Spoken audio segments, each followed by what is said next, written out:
A look back at A Very Minty Christmas. Is this peak Gen 3? This video is not intended for children under the age of 13 years old, and if the comments are off, it's because YouTube did it, not me. Hello and welcome back. I am Daisy Spines, covering a holiday special in spirit of the season. Christmas is only a few days away as you're seeing this. I am pretty excited. Just know there will be heavy spoilers for Generation 3's A Very Minty Christmas. And if you guys would like a little bit of background, A Very Minty Christmas is the fourth direct-to-VHS My Little Pony Generation 3 movie episode that came out in 2005, produced by SD Entertainment and released in October 25th, 2005 by Paramount Home Entertainment. Later on, individual DVD releases would happen in the latter half of the 2000s. This also aired on Playhouse Disney Christmas 2006, for fun fact, and would air on Disney a few times after this. So for the characterization, the characters are all very fun and engaging. For this special, we have Minty as our central character, who is best described as a well-intentioned, silly pony who loves socks and really wants to help, but isn't necessarily helpful. And I think he has a really fun character. She's bubbly, a bit forgetful, but she is very well-intentioned. Thistle Whistle, who is also pretty prominent here, she's one of the Pegasi, and she's a lot like Minty in character in the sense that she's a bit of an airhead and clumsy, but she's a little bit more afraid of things, like she's afraid to fly at night, but she'll still go out and get Minty. Pinkie Pie here is extremely level-headed, which is so odd coming off of watching Generation 4, because, well, I can't imagine Pinkie being this rational about anything most of the time. Even if she's still a party planner, it's still interesting to see her portrayed this way. For the rest of the characters, none of them really get quite the same amount of attention as these ones, but I'd say they're all fun. I like that the entire town is concerned about Minty and Thistle Whistle's safety and comes to rescue them right in the nick of time. So I think that everyone here is just cute and pleasant, and that's really all they need. The voice acting. All the characters here have slightly annoying accent voices. For instance, they all have a catchphrase, which some people don't like, but Consider It Done is one of them of the Pegasi. And then there's certain characters regularly repeat phrases. And I thought it'd be fun to mention this, but did you know that Generation 4 Rarity's voice actress, Tabitha St. Germain, voices Minty and Thistle Whistle in this special? So in a way, she's a lot of range. Tabitha St. Germain. So for the animation, the animation is done with early flash, which shows here things are janky across the board. I don't take much issue with this personally, even if things feel a little bit stiff and uncanny at times. But there are a lot of animation errors, and there's a whole section on the wiki. I chose the most notable errors. For instance, cutie marks disappear off of Thistle Whistle and Minty quite frequently. It happens in various scenes throughout this, if you just look for it. There are also a lot of sock inconsistencies with the Minty sock collection. For instance, the socks Minty is wearing between her getting in the air balloon to fix the candy cane and her getting out after destroying the candy cane or the tree are really different. She also is supposed to give a pink sock to Pinkie Pie, but once he actually gets into Pinkie's house, she puts a green spotted sock in. Thistle Whistle, throughout multiple points in the special, has her hair streak swap colors, and it happens at least 3 times. And lastly, characters do disappear and reappear between scenes, and sometimes extra duplicate background characters that weren't there will manifest. So that is a lot, but that's not to say this is horrible animation, just that it has a lot of animation errors to begin with, and it's inherently flawed, but I still find it very charming and fun and sweet art style-wise. For the world building, there are some odd choices for world building, let's say that, such as human Santa existing in a world full of ponies, and being able to travel from Ponyville to the North Pole in about half a night for Minty on the air balloon. That's a bit odd. I feel like that implies they're very close to the North Pole, but how close is not really sure. I will say props for the continued presence of the Pegasi from a previous special. It's nice that they didn't just drop them after doing a whole big thing about it.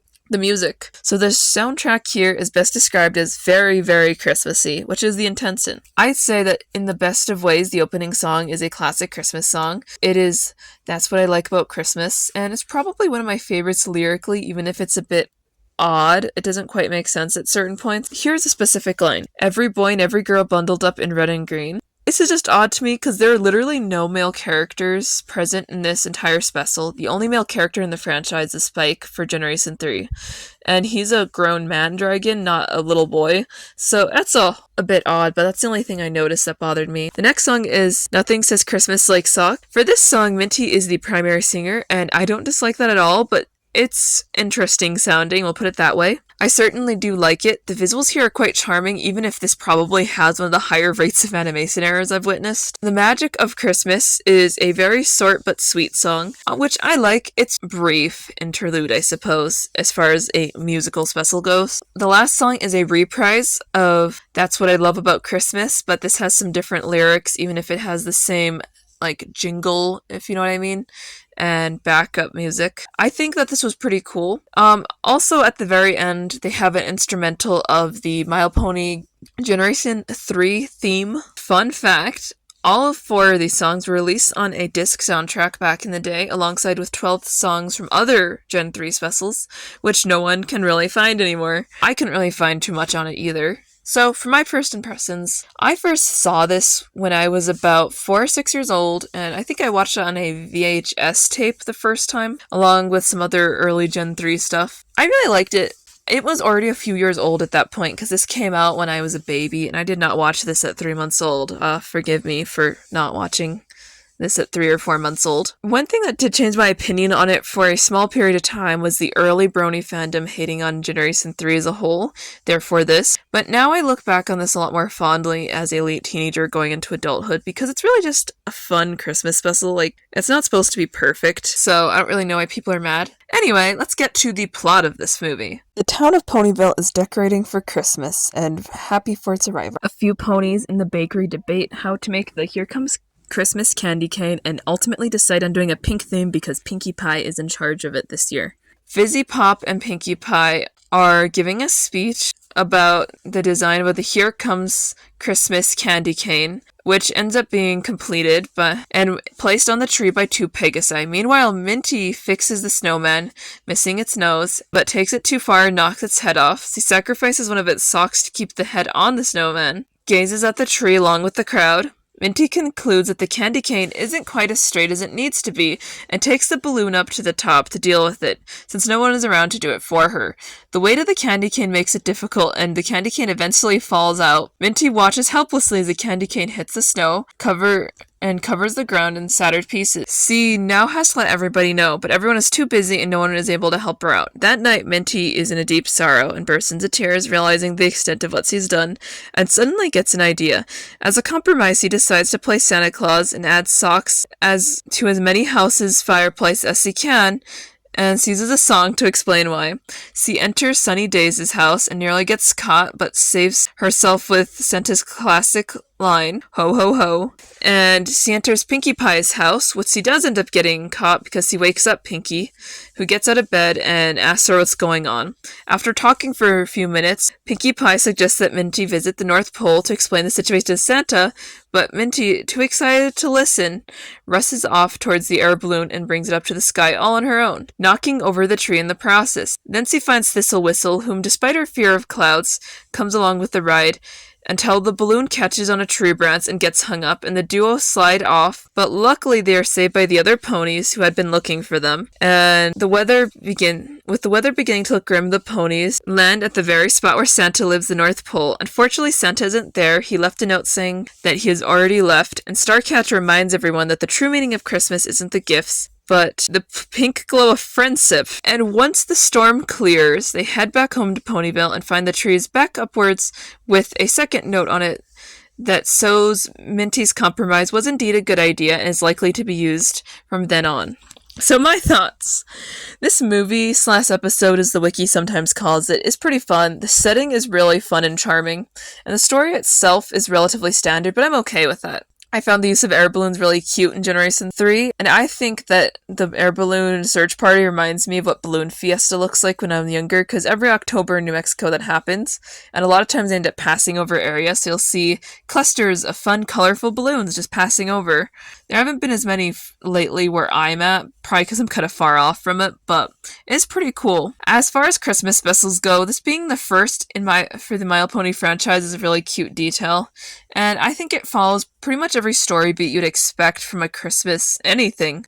X thing puts Christmas at risk. In this case, the Here Comes Christmas candy cane being broken by Minty. And our main characters need to find a solution so Santa Claus can find their town. The resolution here was pretty cute. It's that Santa found them anyway, and they're just happy everyone's safe.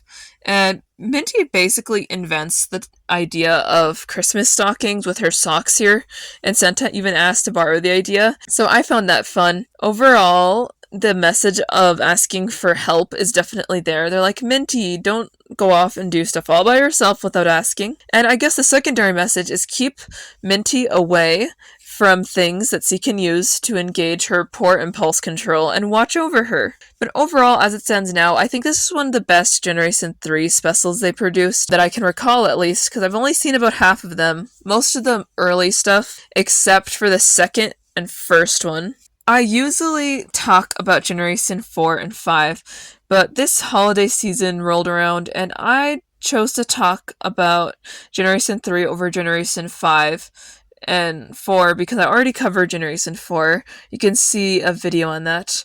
And I don't have Netflix, and I want to cover all of Generation 5's holiday specials, Winter Wish Day and stuff at the same time, so I just chose not to get Netflix right now for this video. I will probably cover Generation 3 and 5 intermittently as soon as I'm done talking about Gen 4, by the way, for everyone who's wondering in the future. Anyway, if you enjoyed this video, would you consider subscribing, sharing, and commenting on the video? Bye!